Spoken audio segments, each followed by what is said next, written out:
Pancréas ou glande pancréatique, qui est la deuxième glande annexe de l'intestin.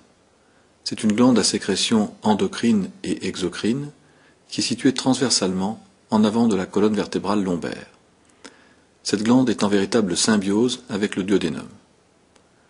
Nous traiterons ensuite la rate, qui est un organe lymphoïde, puis nous ferons une synthèse sur le réseau veineux porte, et enfin nous terminerons par l'innervation par le système nerveux autonome de l'intestin. Le pancréas fait partie des glandes annexes de l'intestin. C'est une glande à sécrétion mixte, à la fois endocrine, produisant des hormones, comme le glucagon, l'insuline, et une sécrétion exocrine, qui se déverse dans le tube digestif. En anatomie descriptive, le pancréas a une forme complexe qui s'est adaptée aux éléments anatomiques environnants, car comme tout tissu glandulaire, il est très plastique. On compare souvent la forme du pancréas à un crochet, un marteau ou un poisson. Sur cette vue de face, la surface du tissu pancréatique, qui est rouge rosé, est en fait irrégulière, bosselée, avec de nombreuses travées conjonctives. On le divise en plusieurs parties. Premièrement, sur la droite, la tête pancréatique. La tête pancréatique qui présente des bords avec un bord supérieur qui est en regard du premier duodénum, un bord latéral en regard du deuxième duodénum et un bord inférieur au niveau du troisième duodénum. Il y a une véritable symbiose entre le cadre duodénal et la tête pancréatique. En effet, le tissu pancréatique entoure en partie la superficie duodénale, un peu comme une jante et un pneu. L'adhérence est modérée pour le premier duodénum, elle est maximale avec des connexions canalaires pour le second duodénum, elle est moindre pour le troisième.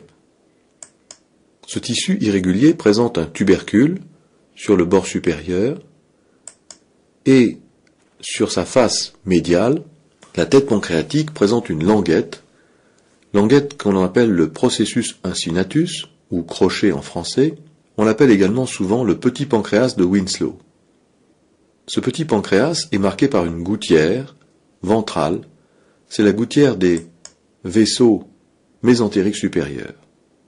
La tête se poursuit sur la gauche par une zone rétrécie qui est le col pancréatique, puis se développe le corps du pancréas.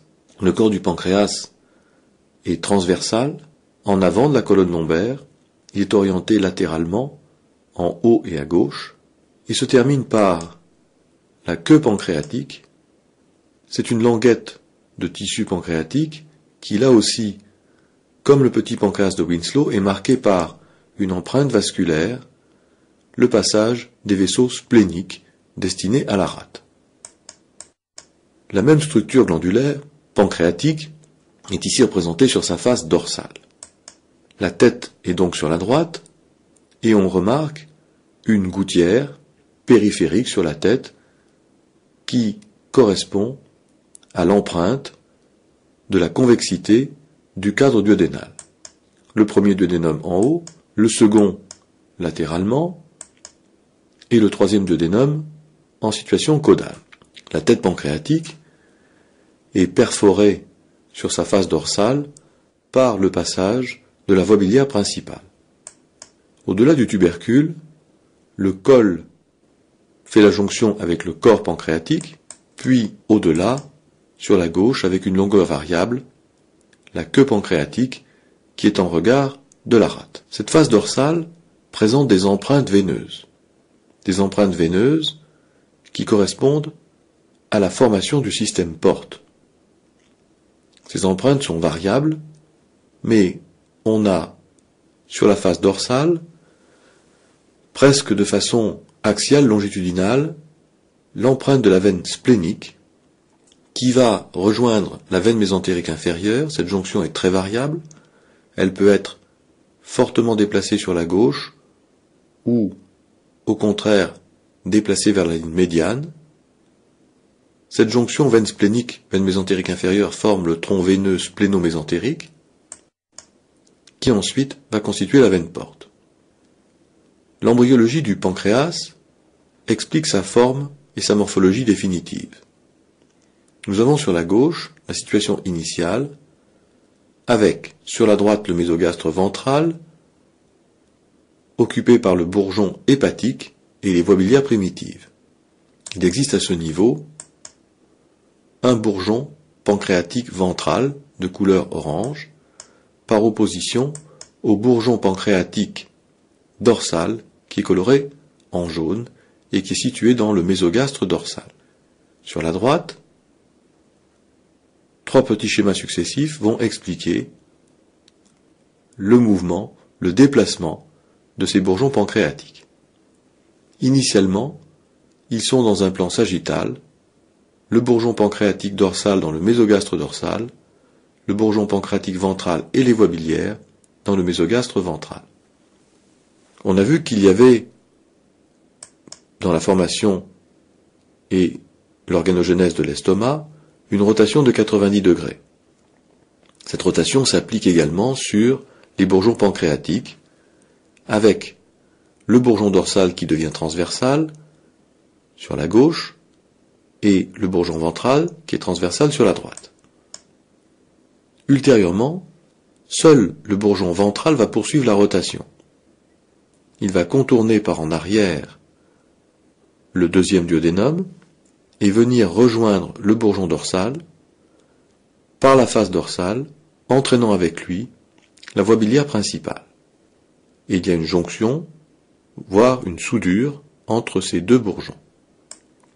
Néanmoins, ce déplacement, cette migration peut être imparfaite, avec la persistance de l'indépendance des deux bourgeons, c'est le pancréas divisum. Au cours de la rotation, le bourgeon ventral peut abandonner du tissu pancréatique autour du périmètre du deuxième duodénum et former un pancréas annulaire qui peut provoquer des strictions. Il peut aussi, dans sa migration, ce tissu pancréatique peut abandonner des îlots cellulaires et former des glandes pancréatiques accessoires. L'embryologie concerne également les canaux pancréatiques, avec 2 schémas, celui qui est en haut en vue de face, celui qui est en bas en vue transversale. Sur le premier schéma, le bourgeon dorsal en jaune possède un canal excréteur principal, le canal de Wirsung. Canal de Wirsung qui va être rejoint par le canal spécifique du bourgeon ventral en orange, et cette jonction entre le canal principal du bourgeon dorsal et le canal du bourgeon ventral forme en définitive le canal de Wirsung ou canal principal. La partie restante du canal excréteur du bourgeon dorsal, qui est en pointillé sur le schéma, forme un canal accessoire ou canal de Santorini. Ces canaux peuvent devenir indépendants l'un de l'autre ou rester en connexion au stade de l'organogenèse définitive. Le schéma suivant représente la situation définitive et l'organisation des canaux pancréatiques. On se limite à la tête pancréatique et une portion du corps pancréatique. Le diamètre des canaux est assez conséquent. On retrouve sur le schéma, à partir de la gauche de l'individu, le canal de Wirsung ou canal principal, qui fait un trajet en chicane pour rejoindre le canal qui était initialement le canal excréteur du bourgeon ventral. Le canal de Wirsung, comme tous les autres, reçoit des canaux afférents myriapodes qui ont un trajet perpendiculaire au canal principal et qui permettent de collecter les sécrétions pancréatiques. Le reliquat du canal principal du bourgeon dorsal forme le canal de Santorini ou canal accessoire qui se termine également dans le deuxième duodénum. La terminaison de chacun des canaux forme un relief dans la lumière du deuxième duodénum et forme ainsi la petite caroncule pour le canal de Santorini par opposition à la grande caroncule pour le canal principal de Wirsung. La vascularisation du pancréas est très importante. En effet, comme tout tissu glandulaire, qui a une production, dans le cas présent, à la fois endocrine et exocrine, il faut un apport abondant de métabolites, oxygène, glucose, protéines, etc. Ce schéma représente le cadre duodénal, le tissu pancréatique avec une section caudale et l'aorte abdominale avec deux artères à destinée digestive, le tronc cœliaque en haut, l'artère mésentérique supérieure en bas. Le tronc cœliaque va donner sa trifurcation avec l'artère coronaire stomachique qui n'est pas concernée dans la vascularisation du pancréas, l'artère hépatique qui donne comme collatérale principale l'artère gastro-duodénale qui vascularise, on a vu, une partie de l'estomac, la grande courbure et le grand omentum, mais qui va participer grandement à la vascularisation de l'ensemble pancréas-duodénum. L'artère mésentérique supérieure, née en arrière du tissu pancréatique, elle a un trajet pratiquement rectiligne, laisse une gouttière, une empreinte sur le tissu pancréatique, et ensuite va se destiner principalement à l'intestin grêle et au côlon droit. Mais l'artère mésentérique supérieure participe à la vascularisation du duodénum et du pancréas avec des anastomoses, on va le voir, entre artère mésentérique supérieure et tronc cœliaque. L'artère splénique, quant à elle, vascularise le corps pancréatique. Elle a un trajet très spécifique, un trajet sur le bord supérieur du corps pancréatique, un trajet qui n'est pas rectiligne, qui est contourné et qui aboutit au île splénique. Le diagramme au-dessous du schéma va expliquer les différents systèmes anastomotiques et réseaux anastomotiques au niveau de la tête pancréatique. En effet, le tronc cœliaque est la source crâniale du sang artériel, l'artère mésentérique supérieure la source caudale du sang artériel. Les artères sont toutes des artères pancréatico-duodénales. En effet, la vascularisation est commune et les deux viscères sont indissociables. Artères pancréatico-duodénales qui auront l'adjectif supérieur si elles proviennent du tronc cœliaque, avec ainsi l'artère pancréatico-duodénale antérieure et supérieure, et l'artère pancréatico-duodénale postérieure et supérieure.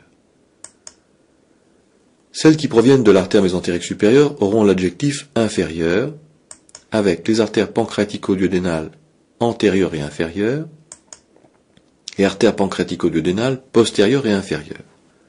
Le second adjectif est antérieur si le réseau est sur la face ventrale, bien entendu, et postérieur s'il est sur la face dorsale. On a donc ainsi un système anastomotique double, ventral et dorsal, supérieur et inférieur. C'est un système de sécurité pour la vascularisation de ce secteur vital. Le schéma suivant représente la totalité de la vascularisation artérielle du pancréas et duodénum, avec l'aorte abdominale comme axe médian. L'artère gastro-duodénale naît de l'artère hépatique, et l'artère gastro-duodénale va donner deux groupes d'artères, les artères pancréatico-duodénales postérieures et supérieures, et artères pancréatico-duodénales antérieures et supérieures. Ces vaisseaux vont, comme on l'a vu sur le diagramme, s'anastomoser avec les branches de l'artère mésentérique supérieure, branches qui sont les artères pancréatico-duodénales postérieures et inférieures et pancréatico-duodénales antérieures et inférieures. Deux réseaux superficiels, l'un ventral, l'autre dorsal, communs pour le pancréas et le duodénum.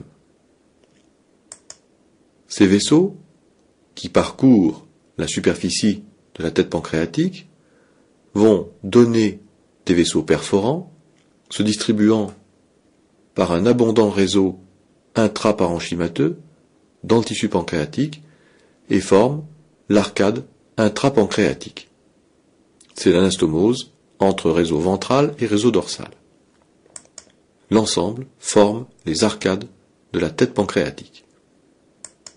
L'artère splénique a un trajet très spécifique qui va suivre le bord supérieur du corps pancréatique jusqu'au niveau de la jonction entre le corps et la queue pancréatique, et l'artère splénique donne sur son trajet une série de vaisseaux perpendiculaires au vaisseau principal qui traversent le tissu pancréatique. Le bord inférieur du corps pancréatique présente une artère pancréatique inférieure qui est beaucoup plus grêle, mais qui, sur le même modèle, distribue des collatérales perpendiculaires au tronc principal. L'artère splénique termine son trajet au niveau de la gouttière sur la queue pancréatique, se distribue bien sûr à la rate, mais donne aussi, comme on l'a vu précédemment, l'artère gastro-épiploïque gauche. De nombreuses anastomoses se forment en surface, mais aussi dans le tissu pancréatique, en particulier l'arcade de Kirk, qui fait une jonction entre le réseau pancréatico-duodénal antérieur et l'artère pancréatique inférieure. Le réseau veineux n'est pas détaillé sur le schéma, mais il est parfaitement superposable au réseau artériel, avec une artère pour une veine, veines qui vont toutes se drainer dans le système porte. L'ensemble duodénum-pancréas possède également une circulation lymphatique abondante, circulation lymphatique qui amène le flux lymphatique dans le groupe de lymphonodes principal, le groupe rétropancréatique, qui reçoit le flux lymphatique de l'ensemble des viscères digestifs. Voyons maintenant les éléments au contact de l'ensemble duodénum-pancréas, c'est-à-dire les rapports dans la loge duodéno-pancréatique, ici sur une vue dorsale. On retrouve bien sûr le cadre duodénal et l'ensemble pancréatique, la tête, le corps et la queue pancréatique. Premièrement, il y a des rapports vasculaires, avec l'origine de l'artère mésentérique supérieure, en arrière du pancréas. Cette grosse artère traverse le cadre duodéno-pancréatique, passe en avant du petit pancréas de Winslow, en avant du troisième duodénum, et forme cette gouttière des vaisseaux mésentériques supérieurs. Elle donne à partir d'un tronc principal ou deux artères indépendantes, l'artère pancréatico-duodénale postérieure et inférieure, qui va très vite en fait se diviser en un réseau très dense. Le tronc cœliaque, quant à lui, naît au-dessus du pancréas. Ce tronc cœliaque va donner, à partir de l'artère gastro-duodénale, l'artère pancréatico-duodénale postérieure et supérieure, qui rejoint la postérieure et inférieure. L'artère splénique, bien visible avec son trajet contourné sur le bord supérieur du corps pancréatique, est à distance de la veine splénique, qui elle est rectiligne et rétrocorporéale. L'artère splénique donne également comme collatérale l'artère pancréatique dorsale, qui passe en arrière du corps ou du col pancréatique, et qui va former l'artère pancréatique inférieure, qui suit le bord inférieur du corps pancréatique jusqu'au niveau caudal. Le réseau veineux maintenant comprend la veine splénique, rectiligne contrairement à l'artère, rétropancréatique et non pas sur le bord supérieur. Elle reçoit la veine mésentérique inférieure à un niveau très variable, près de la tête ou au contraire près de l'extrémité caudale pancréatique. Elle forme ainsi le tronc veineux splénomésentérique qui rejoint la veine mésentérique supérieure. Celle-ci est à l'origine satellite de l'artère du même nom. Cette veine mésentérique supérieure, avec son flux ascendant, rejoint le tronc splénomésentérique pour former la veine porte proprement dit.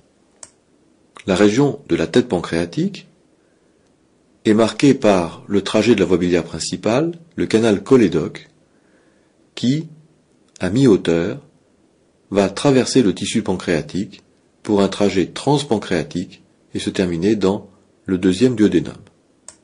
Le bord supérieur de la tête pancréatique voit le développement du pédicule hépatique ou pars vasculosa du petit épiplon, avec un contenu très spécifique, la veine porte qui est l'élément le plus dorsal, le plus volumineux, ventralement sur la gauche l'artère hépatique et ventralement sur la droite la voie biliaire principale.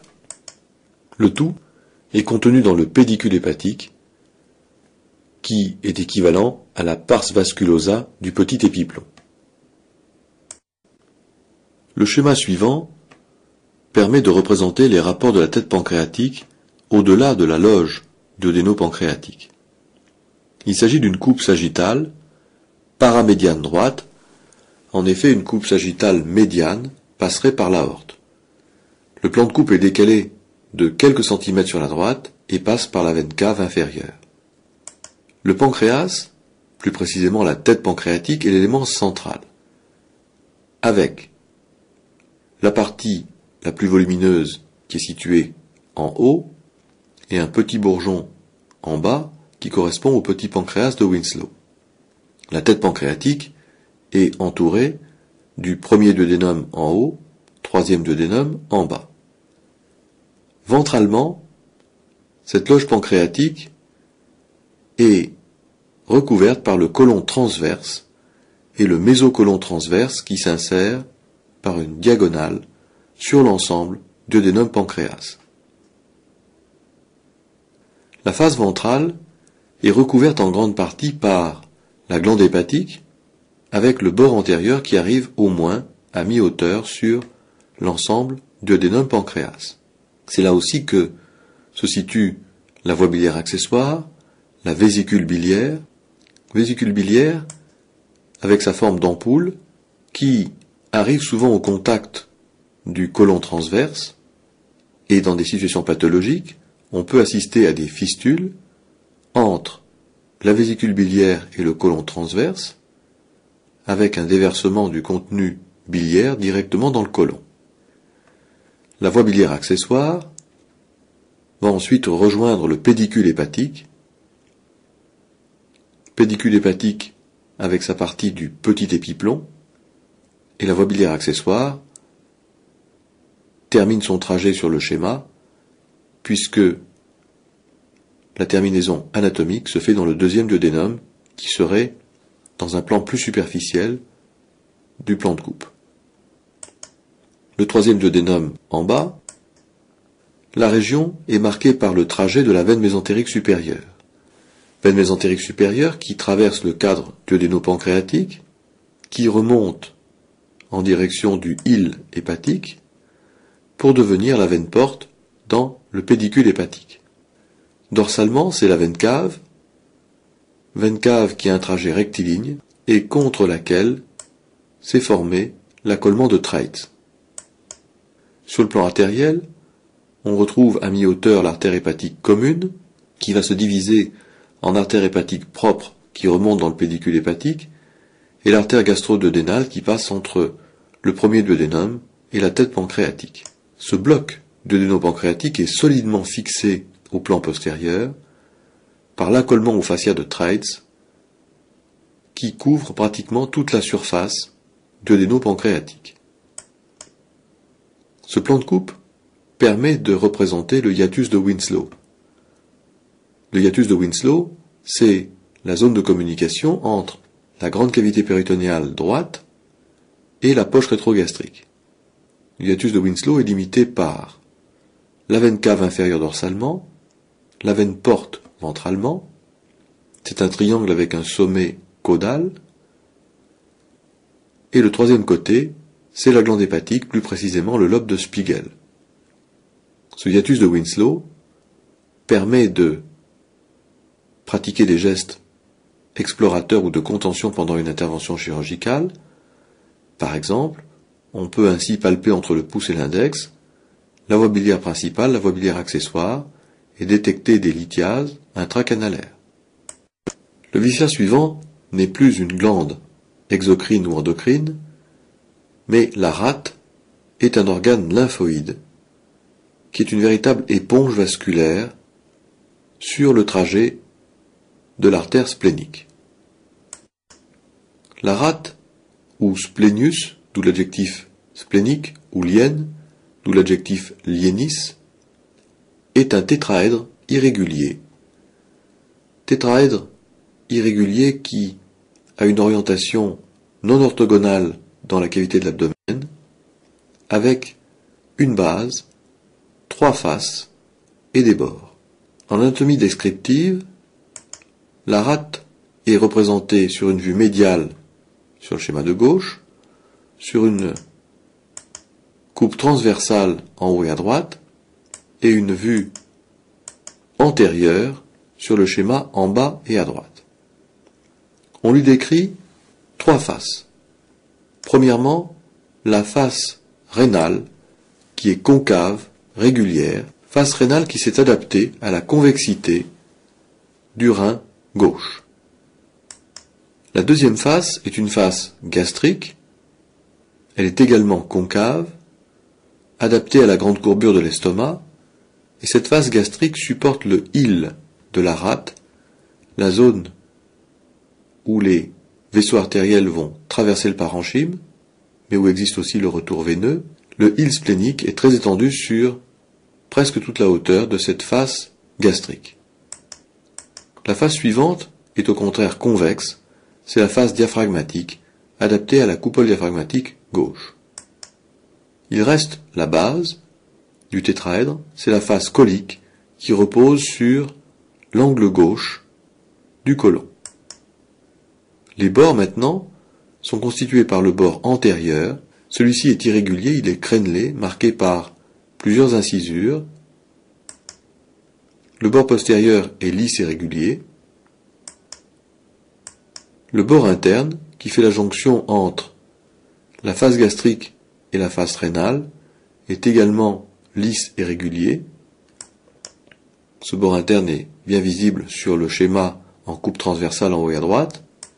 Et enfin, la rate a pour dimension 12 cm de hauteur, 8 cm sur le plan antéro-postérieur, 5 cm d'épaisseur.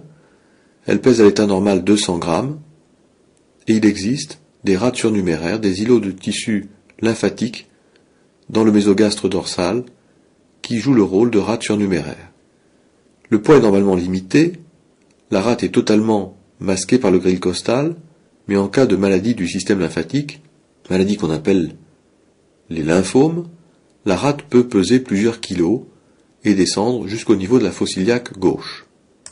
Ce schéma représente les vaisseaux spléniques, les vaisseaux de la rate, qui proviennent de l'artère splénique avec son trajet en rapport avec la glande pancréatique, qui passe ensuite pour faire une gouttière sur la queue pancréatique, et en regard du hile de la rate, l'artère splénique va donner ses branches terminales.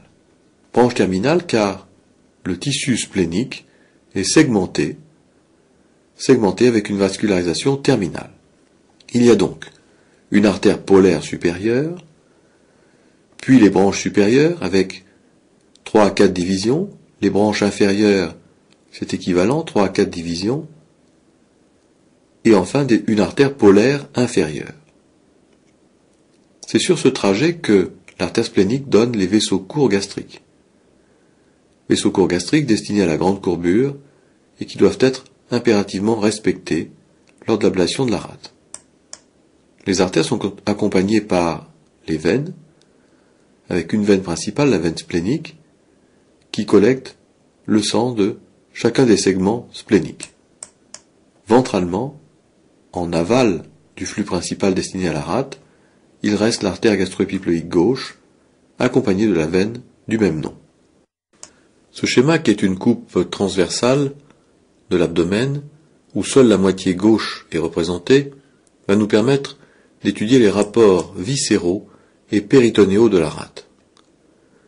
Premièrement, la rate est en rapport avec les éléments thoraciques, en particulier la plèvre et le poumon gauche, puisque le muscle diaphragme, de faible épaisseur, n'est pas une frontière étanche entre le contenu abdominal et le contenu thoracique.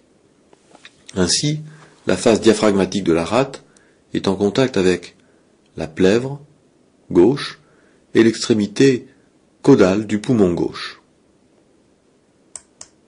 Sur le versant abdominal maintenant, le péritoine pariétal double toute la face interne de la coupole diaphragmatique gauche. Le péritoine pariétal passe en avant du rein gauche avant de faire sa ligne de réflexion près de la ligne médiane. Le péritoine viscéral, provenant principalement du mésogastre dorsal, recouvre tout d'abord l'estomac sur sa face antérieure, ceci jusqu'à la grande courbure gastrique, et la jonction avec la rate se fait par un épiplomb, un méso, ou épiplomb gastrosplénique. C'est par cet épiplomb gastrosplénique que passent les vaisseaux courts de la rate. La poche rétrogastrique déborde la grande courbure et atteint pratiquement le hile splénique. Dans le mésogastre dorsal, le corps pancréatique puis la queue pancréatique, accompagnés des vaisseaux spléniques, vont jusqu'à l'épiplomb pancréatico-splénique, c'est le mésogastre dorsal, dans sa portion entre le pancréas et la rate.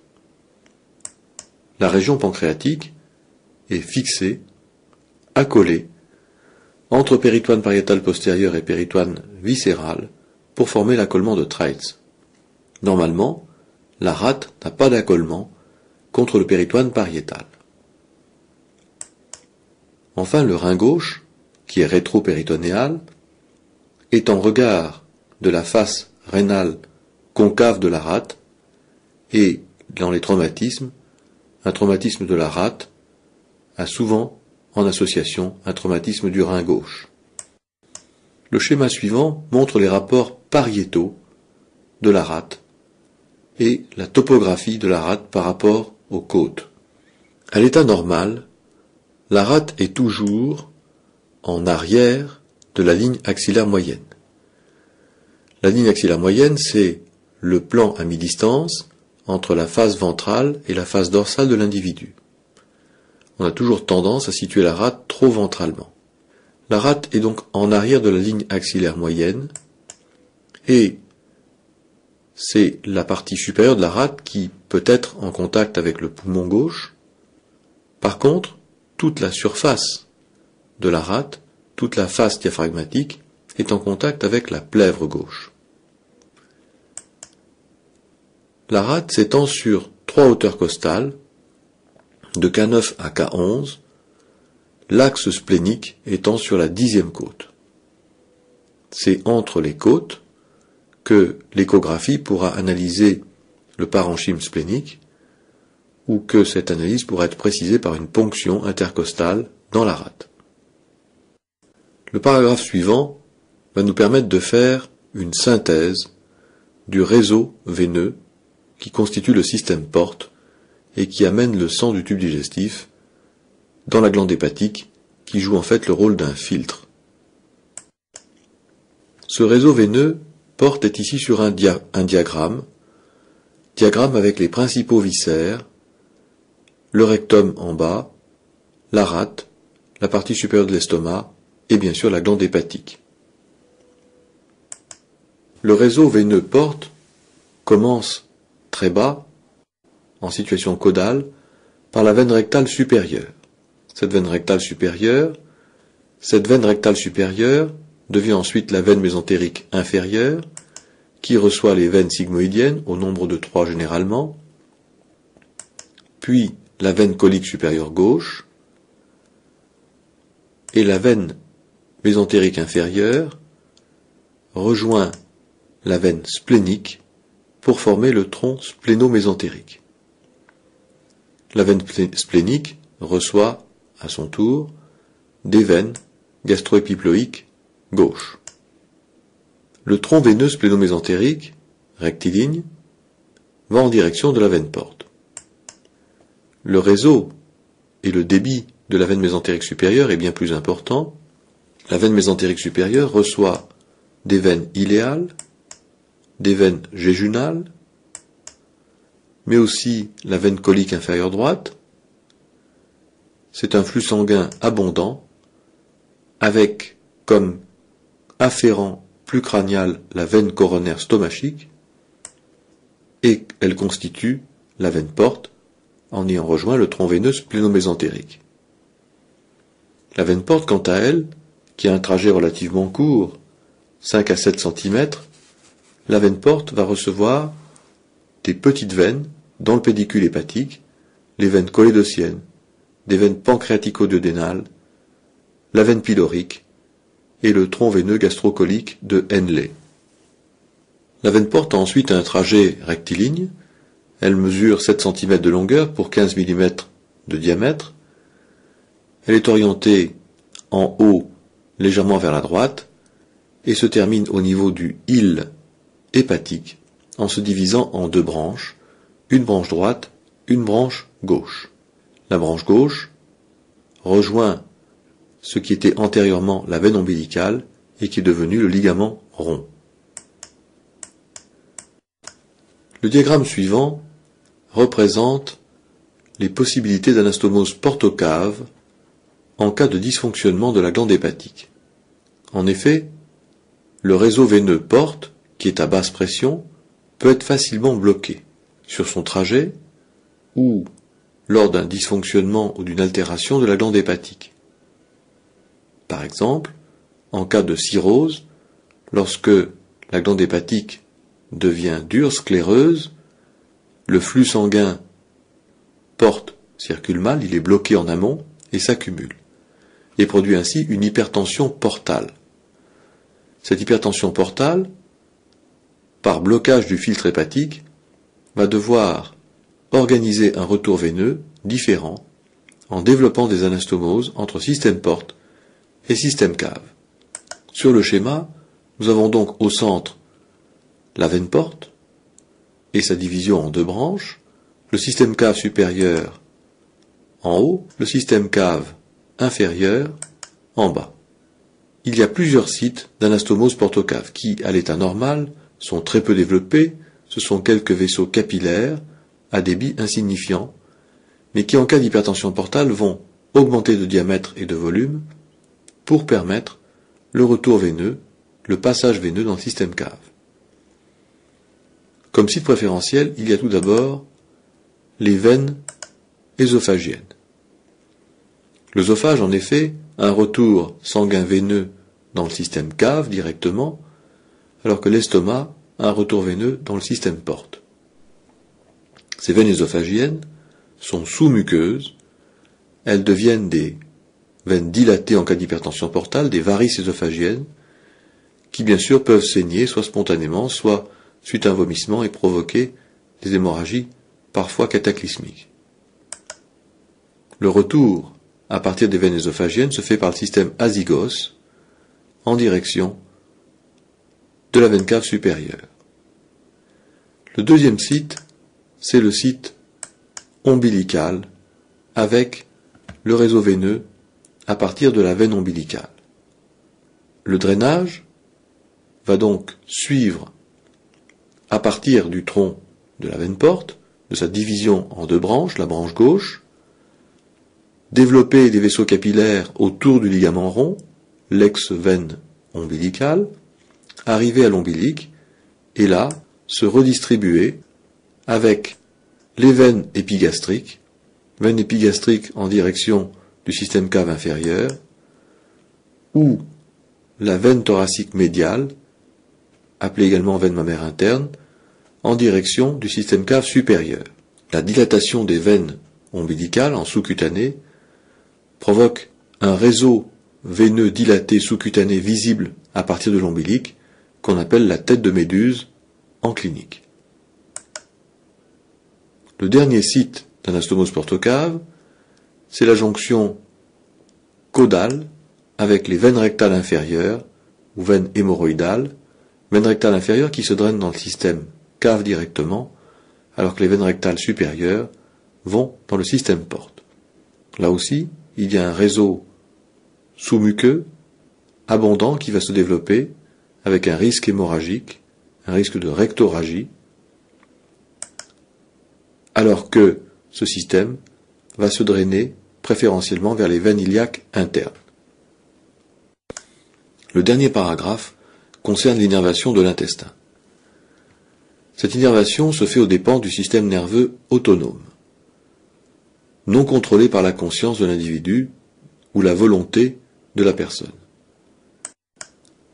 Nous allons commencer par l'organogénèse du système nerveux autonome.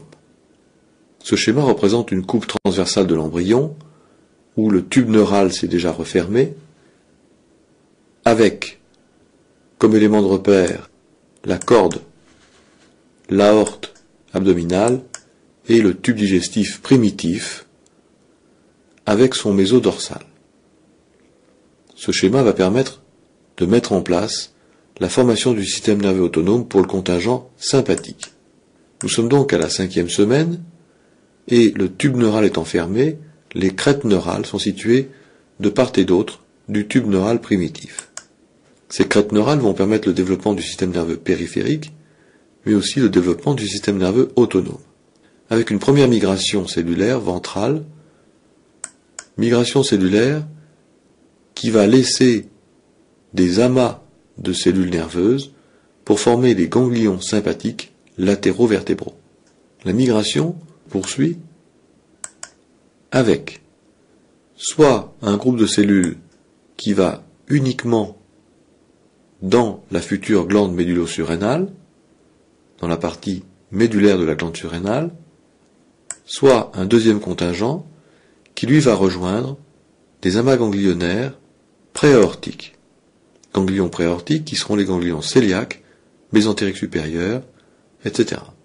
Enfin, il y a un troisième niveau de migration, c'est, à partir des ganglions préaortiques, une migration de ganglions, de cellules du système nerveux autonome, intraviscéraux entre les plans musculaires ou sous-péritonéales, qu'on appelle les plexus de Meissner et Auerbach. Ce schéma représente l'organisation du système nerveux périphérique à l'émergence de la colonne vertébrale.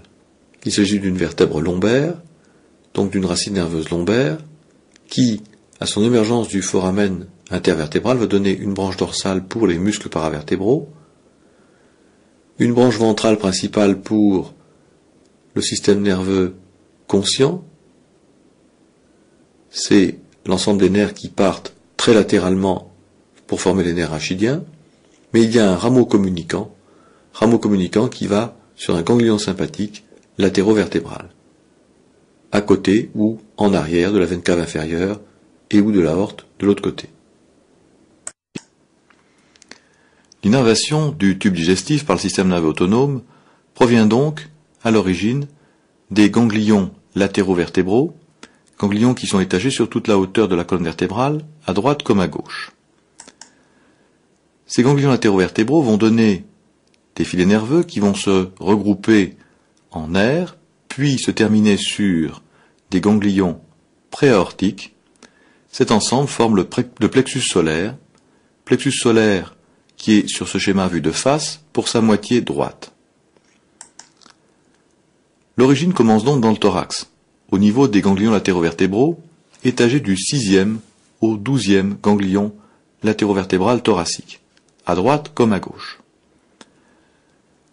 Ces ganglions latéraux-vertébraux vont donner des filets nerveux qui vont se regrouper en direction médiale et qui vont se regrouper en nerfs grand splanchniques et en nerfs petit splanchniques.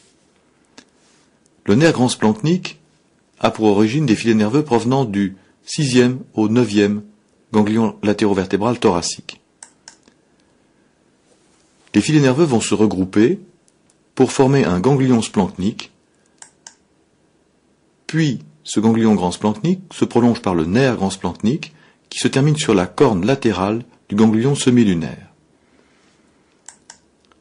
Ce ganglion semi-lunaire, qui a une forme de croissant concave vers le haut, reçoit un contingent du nerf vague droit, contingent parasympathique, alors que le grand splanchnique, lui, apporte un contingent sympathique. Le ganglion smilunaire reçoit également un petit filet nerveux provenant du nerf phrénique homolatéral qui a traversé le muscle diaphragme.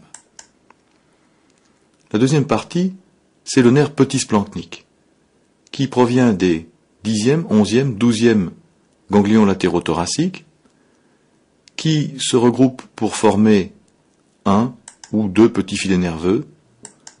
Le nerf petit splanchnique se projette ensuite sur la convexité du ganglion semi-lunaire, mais également sur le ganglion mésentérique supérieur, et de façon associée ou indépendante par un autre filet nerveux sur le ganglion aortico-rénal. Ce schéma représente le plexus solaire en totalité sur une face ventrale de l'aorte. On reconnaît les corps vertébraux, empilés, dorsalement, l'origine du muscle diaphragme avec ses piliers, l'aorte abdominale, avec l'origine de ses branches collatérales, et les éléments nerveux du système nerveux autonome, constitués par des ganglions qui sont les ganglions semi-lunaires de part et d'autre de l'origine du tronc cœliaque, les ganglions mésentériques supérieurs, proches de l'origine de l'artère mésentérique supérieure, et enfin les ganglions aortico-rénaux. Ce plexus solaire, chacun de ces ganglions va recevoir des nerfs afférents. Nerfs afférents qui sont principalement le nerf vague droit, qui traverse le muscle diaphragme au niveau du hiatus œsophagien. Ce nerf vague droit se divise ensuite en deux contingents, un droit et un gauche, qui chacun se termine sur la corne médiale du ganglion semi-lunaire. Le nerf phrénique, quant à lui, après avoir traversé le muscle diaphragme, ce nerf phrénique donne un petit contingent sur la concavité de chacun des ganglions semi-lunaires. Le nerf grand splanchnique provient des ganglions latéraux vertébraux thoraciques. Ce nerf se termine à droite comme à gauche après avoir traversé les fibres musculaires sur la corne latérale du ganglion semi-lunaire. Le nerf petit splanchnique, lui, plus distal, passe également entre les faisceaux du muscle diaphragme et va rejoindre les ganglions mésentériques supérieurs, accessoirement aortico-rénaux. À partir des ganglions maintenant, des nerfs efférents vont se former pour innerver la totalité des viscères de l'abdomen. Comme nerf efférent, il y a le plexus cœliaque. Le plexus cœliaque naît de la convexité des ganglions semi-lunaires. Des axones vont ainsi se rejoindre, s'organiser, pour former un réseau en maille de filet autour du tronc cœliaque, puis autour de ses branches, coronaire stomachique, splénique, hépatique, et c'est par le réseau périartériel nerveux du système nerveux autonome que les nerfs arrivent sur les viscères. De la même façon, s'organise un plexus mésentérique supérieur qui va suivre par un réseau en maille de filet l'artère mésentérique supérieure et ses branches. De même, un réseau intermésentérique entre supérieur et inférieur, qui est visible sur le schéma, puis un plexus mésentérique inférieur. Juste au-dessous, en aval de l'artère mésentérique inférieure, se trouve un plexus hypogastrique supérieur. Latéralement, contre la colonne lombaire, se trouve la chaîne sympathique lombaire, c'est donc une chaîne latéro-vertébrale, qui n'est pas destinée au tube digestif, mais l'innervation autonome est destinée aux membres inférieurs, en particulier à la vasodilatation lorsqu'il fait froid, pour apporter un flux sanguin plus abondant.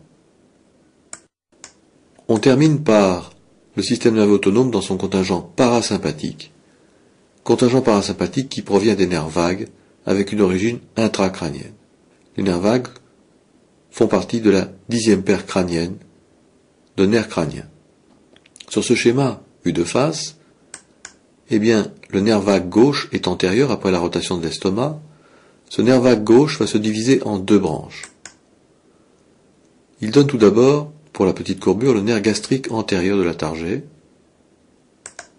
et une seconde branche, la branche dite hépatique, celle qui parcourt le petit épiplon et qui va se distribuer jusqu'à l'estomac en traversant le pédicule hépatique. Elle donne spécifiquement une branche pylorique. Ce dernier schéma, qui est une face ventrale de l'estomac, montre la distribution du nerf vague droit, 10e paire crânienne droite, qui est postérieure du fait de la rotation de l'estomac. Ce nerf vague droit va donner deux branches, une branche qui suit la petite courbure, l'équivalent de la face ventrale, c'est le nerf gastrique postérieur de la targée, mais il n'y a pas de branche pylorique. La seconde branche de division, c'est la branche cœliaque, celle qui va atteindre les cornes médiales des ganglions semilunaires, et se distribue ensuite, beaucoup plus en distalité, sur l'intestin grêle, le côlon, etc. Ces nerfs vagues sont responsables de la sécrétion acide dans l'estomac, et auparavant, on pratiquait des vagotomies, des sections des nerfs vagues pour diminuer la sécrétion acide dans la maladie ulcéreuse de l'estomac. Il y a donc un équilibre, une balance entre système nerveux autonome sympathique et système nerveux autonome parasympathique. Pour l'intestin, la portion que nous avons étudiée, le système parasympathique provient de nerfs crâniens, de la 10e paire crânienne droite ou nerf vague. Quant au système nerveux autonome sympathique, l'origine est située dans les ganglions thoraciques latéraux-vertébraux.